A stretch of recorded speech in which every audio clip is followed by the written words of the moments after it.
नमस्कार, कहानी बैरल में आपका स्वागत है। लीजिए पेश है भारत में कहीं सुनी जाने वाली लोक कथा। पंछी बोला चार पहर। पुराने समय की बात है। एक राजा था, वह बड़ा समझदार था और हर नई बात को जानने को इच्छुक रहता था। उसके महल के आंगन में एक बकौली का पेड़ था। रात को रोज नियम से एक पक्षी उस पेड़ पर आकर बैठता और रात के चारों पहरों के लिए अलग अलग चार तरह की बातें कहा करता।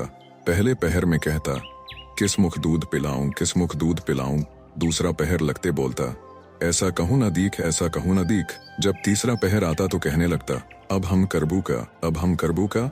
जब चौथा पहर शुरू होता तो वह कहता, सब बम्मन मर जाएं, सब बम्मन मर जाएं। राजा रोज रात को पक्षी के मुख से चारों पहरों की अलग बातें सुनता। सोचता पक्षी क्या कहता, पर उसकी समझ में कुछ न आता। राजा की चिंता बढ़ती गई। जब वह उसका अर्थ निकालने में असफल रहा तो हार कर उसने अपने पुरोहित को बुलाया, उसे सब हाल सुनाया और उससे पक्षी के प्रश्नों का उत्तर पूछा। पुरोहित भी एक साथ उत्तर नहीं दे सका। उसने कुछ समय की मोहलत मांगी और चिंतित होकर घर चला आया। उसके सिर में राजा की पूछी गई चारों बातें बराबर चक्कर काटती रहीं। वह बहुतेरा सोचता, पर उसे कोई जवाब न सूझता। अपने पति को हैरान देखकर ब्राह्मणी ने पूछा, तुम इतने परेशान क्यों दिखते हो? मुझे बताओ, बात क्या है? ब्राह्मणी ने कहा, क्या बताऊं? एक बड़ी ही कठिन समस्या मेरे सामने आ खड़ी हुई है। राजा के महल का जो आंगन है, वहां रोज रात को एक पक्षी आता है और चारों पहरों में नित्य नियम से चार अलग अलग बातें कहता है। राजा पक्षी की उन बातों का मतलब नहीं समझा तो उसने मुझसे उनका मतलब पूछा, पर पक्षी की पहेलियां मेरी समझ में भी नहीं आती। राजा को जाकर क्या जवाब दूं, बस इसी उधेड़ पुन में हूं।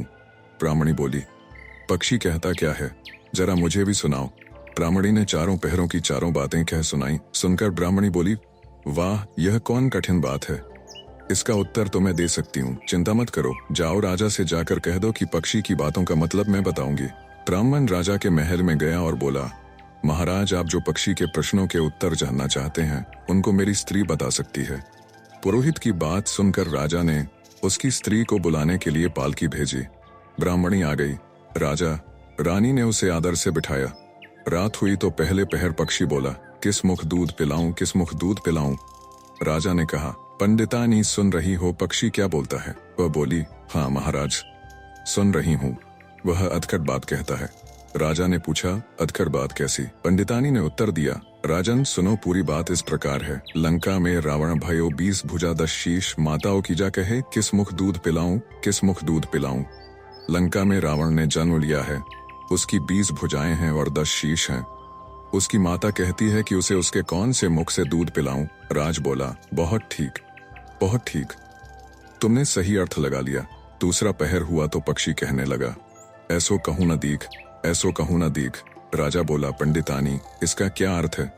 पंडितानी ने समझाया, महाराज सुनो, पक्षी बोलता है, घर जंब नवदीप, बिना चिंता को आदमी, ऐसो कहूं न दीख, ऐसो कहूं न दीख। चारों दिशा, सारी पृथ्वी नवखंड, सभी छान डालो पर बिना चिंता का आदमी नहीं मिलेगा। मनुष्य को कोई न कोई चिंता हर समय लगी ही रहती है। कहिए महाराज, सच है या नहीं?